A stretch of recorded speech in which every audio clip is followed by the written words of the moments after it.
बिस्मिल्लाहिर्रहमानिर्रहीम। Dear audience, इस video में हम इलेक्शन 2024 के लिए फॉर्म 45 और फॉर्म 46 को तैयार करना सीखते हैं। फॉर्म 45 गिनती का गोशवारा यानी रिजल्ट और फॉर्म 46 बैलेट पेपर अकाउंट है। फॉर्म 45 और फॉर्म 46 नेशनल असेंबली और सूबाई असेंबली दोनों के लिए अलग-अलग तैयार होंगे। इसके लिए हमें बुनियादी मालूमात पैकिंग इनवॉइस से मिल जाएंगी। फॉर्म 45 और 46 सेल्फ इंक्ड हैं, इस वजह से हमें कार्बन पेपर रखने की जरूरत नहीं होगी, लेकिन एक वक्त में हम 5 या 6 फॉर्म 45 को कार्बन कॉपी तैयार कर सकेंगे।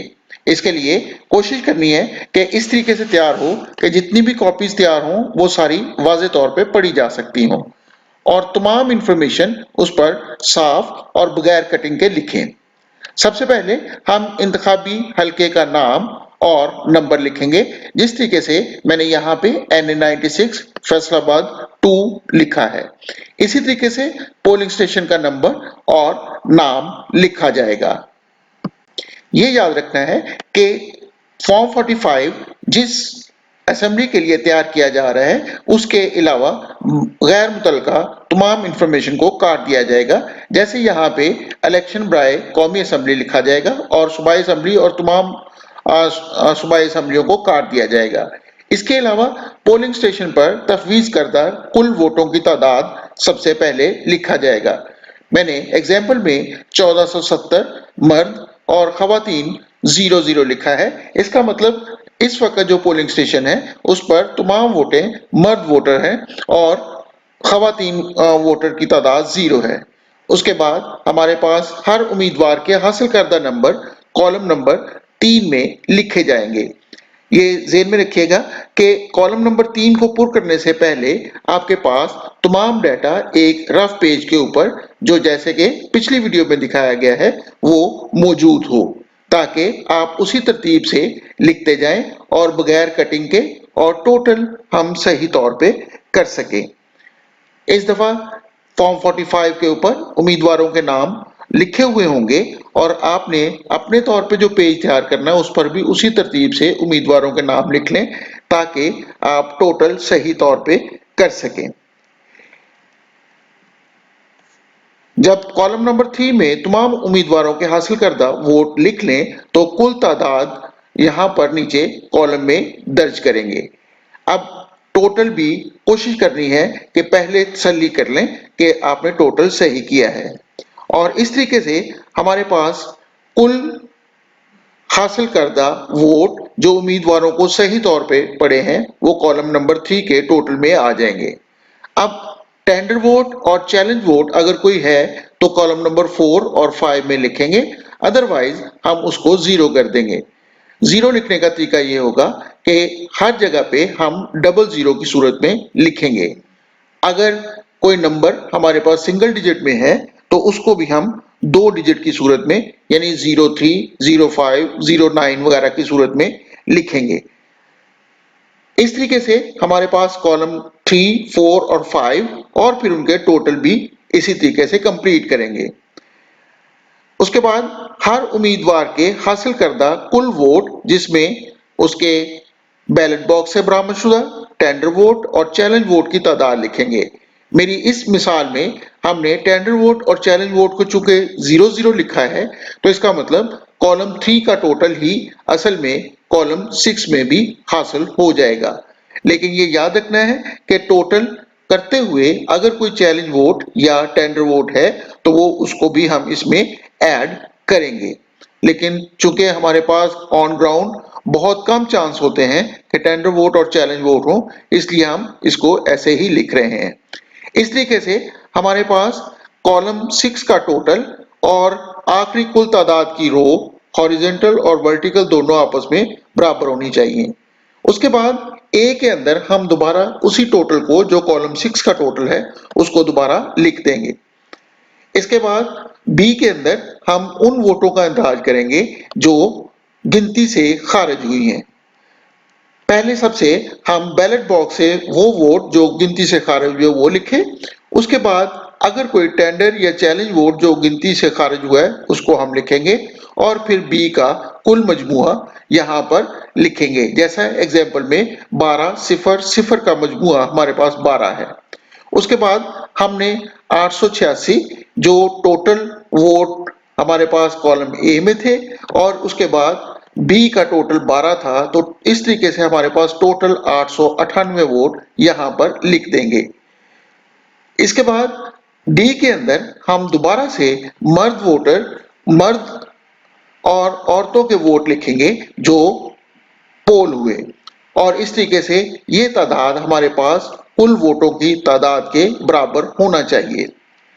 इसके बाद हम सीनियर असिस्टेंट प्रिजाइडिंग ऑफिसर का नाम, ओहदा और उसका प्लेस ऑफ पोस्टिंग लिखेंगे और यहाँ पर ओहदा असल में हम उसका पेरेंट डिपार्टमेंट का ओहदा लिखेंगे और शनाख्ती कार्ड नंबर लिखने के साथ साथ उसके साइन करवाएंगे। इसी तरीके से प्रिजाइडिंग ऑफिसर के नाम, ओहदा और उसकी जाए तैनाती लिखेंगे और उसके साथ साथ उसके शनाख्ती कार्ड नंबर भी लिखेंगे। ये लिखने के बाद हम सिग्नेचर करवाएंगे और सिग्नेचर के साथ साथ निशान अंगूठा भी लगवाएंगे। याद रखना है कि अगर हमारे पास एक से ज्यादा फॉर्म 45 की कॉपियां बनती हों, मतलब ये कि उम्मीदवारों की तादाद एक फॉर्म 45 के ऊपर पूरी नहीं आती, तो उस सूरत में भी हम हर पेज के ऊपर ये नाम, निशान, अंगूठा और दस्तखत लिखेंगे, लेकिन कुल तादाद सिर्फ आखिरी पेज के ऊपर ही करेंगे। इसके अलावा कॉलम 7 में हम पोलिंग एजेंटों के साइन करवाएंगे उनके नाम और उनकी पार्टी वाबस्तगी के साथ। अगर कोई भी पोलिंग एजेंट यहाँ पे सिग्नेचर नहीं करता तो उस सूरत में हम नीचे दिए हुए नोट के अंदर ये बात दर्ज कर सकते हैं कि किसी पोलिंग एजेंट ने साइन करना मुनासिब नहीं समझा, तो उस सूरत में हम उनको फॉर्म 45 की कॉपी भी देने के पाबंद नहीं होंगे। जो फॉर्म 45 हम तैयार करेंगे उसकी कम से कम इतनी कॉपियां हो कि हम तमाम पोलिंग एजेंट्स को भी दे सकें और उसके साथ साथ आरओज के लिए कॉपीज और हमारे अपने लिए कॉपीज भी मौजूद हो।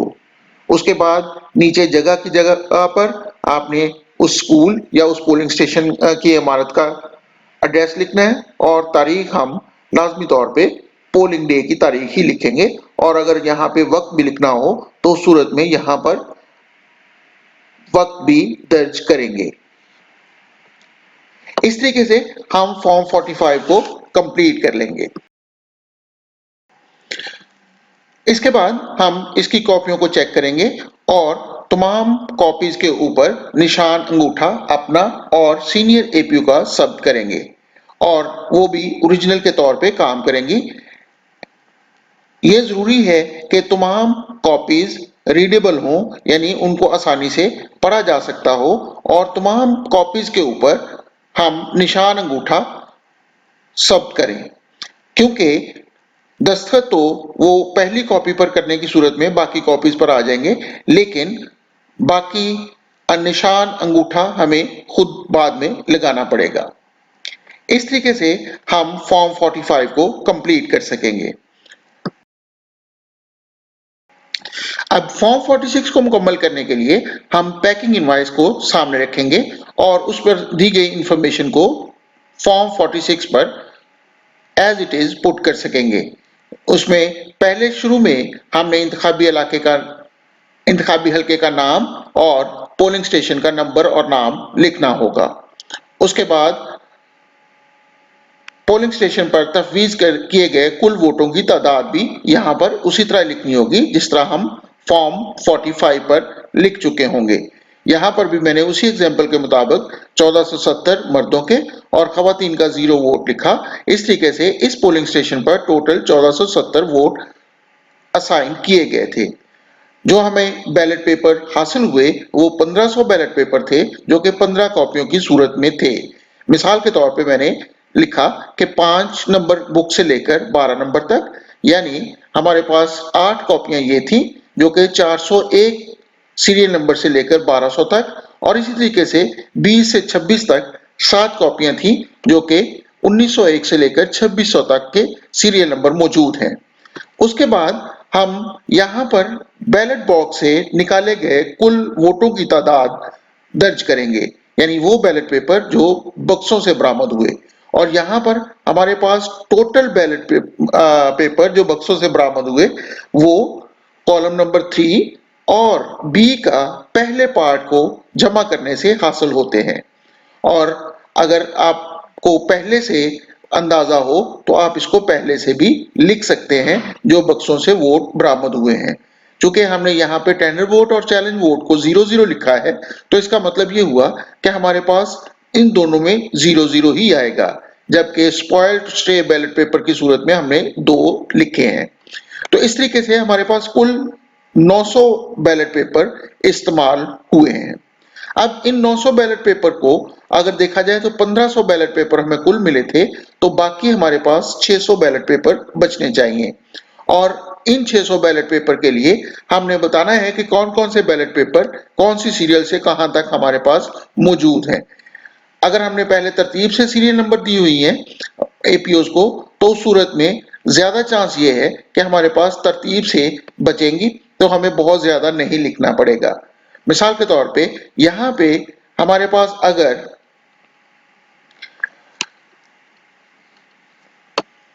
1109 से 1200 तक, यानी ये टोटल 92 बैलेट पेपर एक कॉपी से बचे। इसी तरीके से दूसरे बूथ से जो हमें कॉपी हासिल हुई उसमें से 2093 से लेकर 2100 तक बचे, यानी 8 यहां पर बचे। और इसका मतलब ये हुआ कि हमारे पास 2100 के बाद 2101 से लेकर 2600 तक बाकी बचे, तो ये 500 ये हमारे पास हुए।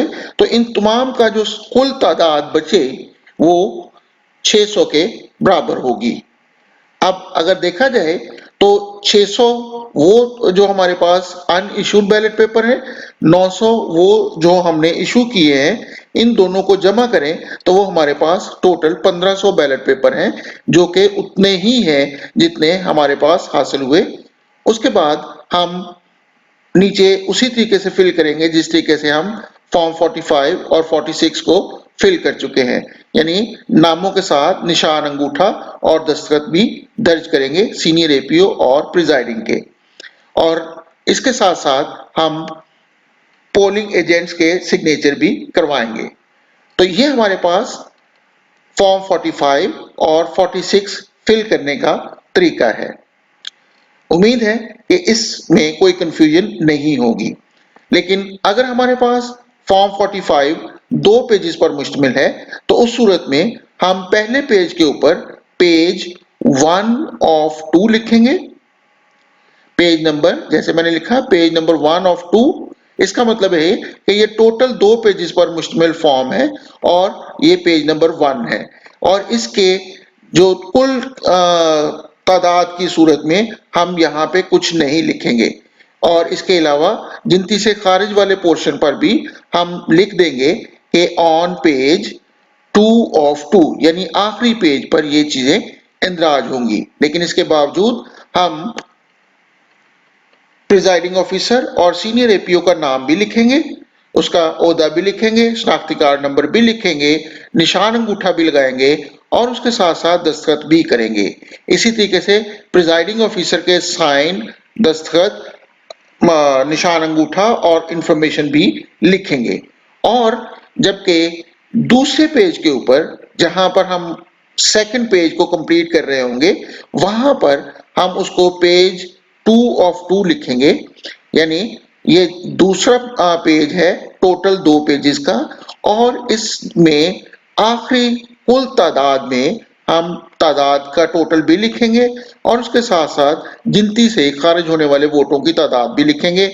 और इसी तरीके से खवातीन और मर्दों के डाले गए वोटों की तादाद भी यहाँ लिखेंगे। और साथ ही हमारे पास सीनियर एपीओ और एपीओ के साइन और अंगूठे का निशान उनकी इंफॉर्मेशन के साथ लिखा जाएगा। इसका मतलब ये है कि हमारे पास ये वो इंफॉर्मेशन है, यानी एपीओ और प्रिजाइडिंग की इंफॉर्मेशन हमने दोनों पेजेस पर लिखनी होगी, जबकि टोटल हमने सिर्फ और सिर्फ आखिरी पेज पर लिखना होगा। उम्मीद है कि इस इंफॉर्मेशन से हम फॉर्म 45 और 46 बड़ी आसानी से मुकम्मल करने के काबिल होंगे। दुआ है कि आप लोगों का ये दिन बहुत अच्छा गुजरे। अल्लाह हाफिज।